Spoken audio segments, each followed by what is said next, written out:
It started like a total movie. He was charming, he was ambitious, and he painted this incredible picture of the future you could have together. I wasn't just falling for him.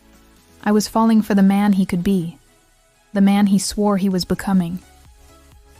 But then, I found myself constantly making excuses for the calls he missed, the promises he broke, and those little glimpses of who he was right now, not who he might be tomorrow. And I had to ask myself the hardest question: am I in love with him, or am I just in love with his potential? If that little story felt a bit too real, you're not alone. It is so easy to get swept up in the idea of a relationship, in the highlight reel of someone's best qualities, that we can completely miss the reality that's staring us right in the face. We end up building our dream house on quicksand and then act surprised when we start to sink. So today, we're going to get brutally honest. We were breaking down the 5 specific signs that you're in love with the idea of him, not the man who's actually in front of you. Listen to how you talk about him. When your friends ask how things are going, do you say, "He's so thoughtful"?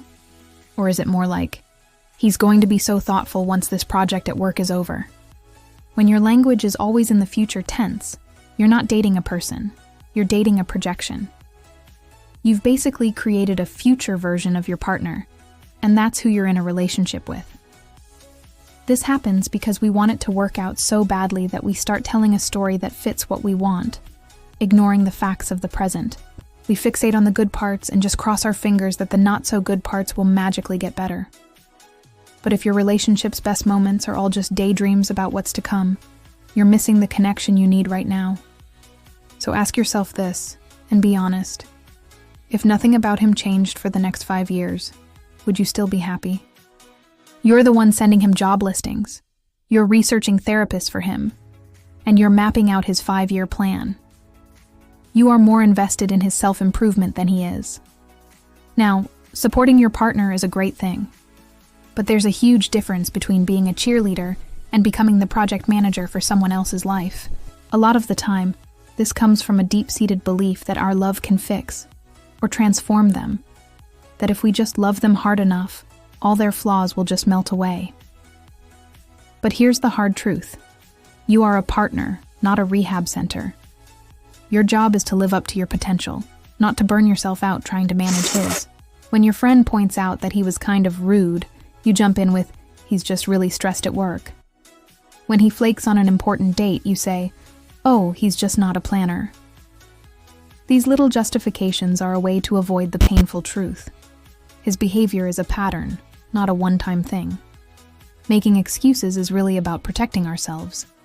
We do it to avoid the disappointment of admitting that the relationship is not the dream we built up in our heads. We downplay his actions because if we really acknowledge the red flags, we might have to face a difficult decision. But ignoring these patterns doesn't make them disappear. It just gives him a pass to continue the behavior.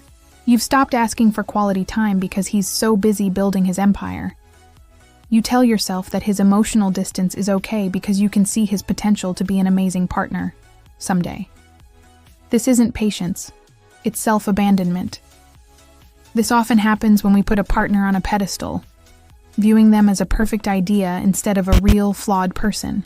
When we do that, we start to shrink ourselves and our needs to make more room for their potential to hopefully grow. You convince yourself that your endless patience is a form of love. But in reality, your happiness now depends on a breakthrough that might never actually happen. A healthy relationship has to meet your needs in the present, not in some far-off imaginary future. He swears he'll communicate better. He promises he'll make more time for you. His words are beautiful, and they give you that intoxicating rush of hope.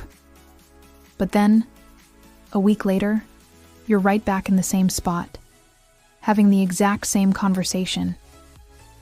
Anyone can make a promise, but a person's reality is shown in their patterns. When we're hooked on potential, we give more weight to a heartfelt apology than to the repeated behavior that caused it.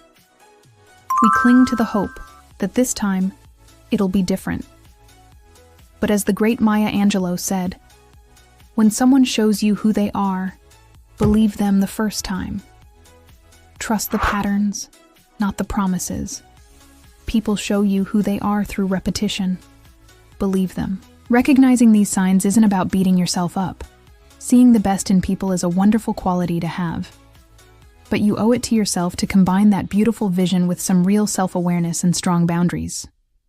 You simply can't build a real, lasting relationship on a foundation of what-ifs. The goal isn't to stop believing in people's capacity to grow. It's to stop waiting for them to become the person you need, and instead, choose someone whose reality already feels like home. You deserve a love that shows up for you now, not 6 months from now.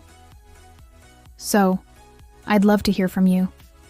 Drop a comment below and let me know which of these signs hit home the hardest. Sharing your story might just be the first step toward choosing your reality over someone else's potential.